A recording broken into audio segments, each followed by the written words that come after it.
পেলোডারে পৃষ্ঠ হয়ে ছাত্রের মৃত্যুতে দফায় দফায় বিক্ষোভ পুলিশকে কেন্দ্র করে বাঁশদ্রোহীতে তুমুল উত্তেজনা। প্রথমে পাটুলি থানার ওসিকে ঘিরে বিক্ষোভ, তারপর বিকেলে যখন এসিপি আসেন তখন তাকে ঘিরেও বিক্ষোভ দেখাতে শুরু করেন স্থানীয় বাসিন্দারা। এই মুহূর্তে কি পরিস্থিতি হিন্দোল? একেবারেই দেখো, পরিস্থিতি কিন্তু আবারও নতুন করে উত্তপ্ত হয়ে উঠেছে।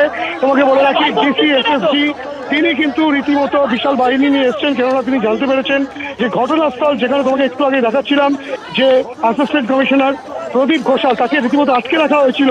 দিনে দুবার ব্যবহার করো স্টপেজ ক্রিম আর নিজেকে রাখো evergreen Keya Seth aroma therapy stoppage cream আর খুঁজে পাও নতুন আমিকে। সেখান থেকে বেরোতে দেওয়া হচ্ছিল না এবং বেশ কিছু ভিডিও তাদের কাছে রয়েছে, যে ভিডিওতে পুলিশ মারধর করছে বলে তারা দেখতে পেয়েছেন বলে দাবি করছিলেন বেশ কয়েকজন এলাকার।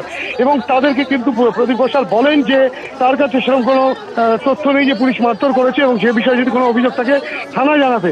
কিন্তু এখানে যারা জনতা তারা কিন্তু তাদেরকে ছাড়ছিলেন না। পরবর্তী ক্ষেত্রে ডিসি এসএসটি বিদিশা কালিতা তিনি কিন্তু আসার পরে তিনি রীতিমতো ধরপাকড়ের প্রক্রিয়া শুরু করেছেন। এবং তুমি দেখতে পাচ্ছ এই নিয়ে এই ঘটনাকে কেন্দ্র করে রীতিমতো উত্তেজনা ছড়িয়েছে। ক্যামেরা পাচ্ছেন উজ্জ্বল ঘোষকে বলবো সেই ছবি দেখাতে, যেখানে ডিসির নেতৃত্বে বিশাল পুলিশ বাহিনী তারা কিন্তু রীতিমতো এবারে ধরপাকড়ের প্রক্রিয়া শুরু করছেন। এবং যারা যারা অভিযোগ করছিলেন যে তাদের কাছে বিভিন্ন তথ্য রয়েছে, সেই সব তথ্য সংগ্রহ করার জন্য এবং সেসব তথ্যের ভিত্তিতে যদি এফআইআর করতে হয় সেক্ষেত্রে তারা সেই ব্যবস্থাও করবেন, কিন্তু সেই তথ্য পুলিশের সামনে আনতে হবে। সেই কারণে কিন্তু যারা এই তথ্যের কথা বারংবার বলছিলেন এবং যে কারণে অ্যাসিস্ট্যান্ট কমিশনারকে আটকে রাখা হয়েছিল তাদেরকে কিন্তু পুলিশ ধরে নিয়ে যাচ্ছে, সেই ছবি দেখা যাচ্ছে। এবং এই ঘটনাকে কেন্দ্র করে আবারও নতুন করে উত্তেজনা ছড়িয়েছে। সোমেন, হিন্দোল, তুমি আমাদের সঙ্গে থাকো। যে ছবি আপনারা দেখছেন, পুলিশের শীর্ষ আধিকারিকরা ঘটনাস্থলে গিয়েছেন। সকালে 7 ঘন্টা পাটুলি থানার ওসিকে ঘেরাও করে রেখে দিয়েছিলেন স্থানীয় বাসিন্দারা। এরপর একদল ব্যক্তি সেই ঘেরার মধ্যে ঢুকে পড়ে তাদের মারধর করতে শুরু করে। স্থানীয় বাসিন্দারা অভিযোগ করেন যে তৃণমূলের গুন্ডা বাহিনী পুলিশের পরিচয় দিয়ে ঢুকে ওসিকে উদ্ধার করে নিয়ে গেছে। এর কিছুক্ষণ পর বিকেলে এসিপি আসেন, তাকে ফের ঘেরাও করে বিক্ষোভ দেখাতে শুরু করেন। আর এই মুহূর্তে বিদিশা কলিতা তিনি ঘটনাস্থলে গিয়ে সাধারণ মানুষকে তিনি শান্ত করার চেষ্টা করছেন। নতুন করে উত্তেজনা তৈরি হয়েছে বাঁশদ্রোহীর 113 নম্বর ওয়ার্ডে। আবারও চলে যাবো আমাদের প্রতিনিধি হিন্দোল দে এই মুহূর্তে রয়েছে। হিন্দোল, স্থানীয় বাসিন্দারা কি বলছেন? তারা তো একাধিক অভিযোগ করেছিলেন পুলিশের কাছে।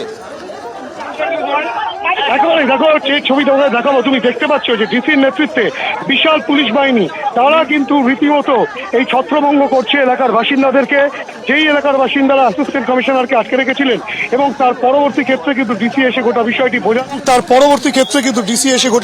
বোঝান। কিন্তু তারপরেও এখানের জনতা যারা রয়েছিলেন, যারা ঘিরে রেখেছিলেন, তারা কিন্তু কোনো রকম ভাবেই তাদের পুলিশের কথায় সহমত হচ্ছিল না। এবং তারপরই যে চিত্র দেখা যায় যে রীতিমতো পুলিশের পক্ষ থেকে কিন্তু তাদেরকে ছত্রভঙ্গ করার কাজ যেমন চালানো হচ্ছে এবং যারা বলছিলেন তাদের কাছে বহু তথ্য রয়েছে সেই সব ব্যক্তিদেরকে কিন্তু ধরপাকড়ের সেই প্রক্রিয়াও চালাচ্ছে পুলিশ, সেই চিত্রই দেখা যাচ্ছে। খবর সংগ্রহে এবিপি আনন্দকে বাধা দেওয়া হলো, আর সেই সময় পরিচয় জানতে চাওয়া হলে নিজেকে বিজেপি কর্মী বলে দাবি করলেন রাজু বসু নামে এক ব্যক্তি। যদিও তৃণমূল কাউন্সিলরের সঙ্গে একাধিক ছবি রয়েছে সেই রাজু বসুর। এই পরপর সেই ছবিগুলো দেখতে পাচ্ছেন, যাকে একেবারে যিনি এবিপি আনন্দের প্রতিনিধিকে আটকানোর চেষ্টা করেছেন, ক্যামেরার পর্যন্ত ছবি তুলতে বাধা দিয়েছেন, নিজেকে বিজেপি কর্মী বলে পরিচয় দিচ্ছেন, অথচ তৃণমূল কাউন্সিলরের সঙ্গে একাধিক ছবিতে তাকে দেখা যাচ্ছে। দেখতে পাচ্ছেন অনিতা কর মজুমদার, যিনি তৃণমূল কাউন্সিলর, যাকে আসতে হবে বলে সকাল 7টা থেকে বিক্ষোভ দেখিয়ে চলেছেন স্থানীয় বাসিন্দারা।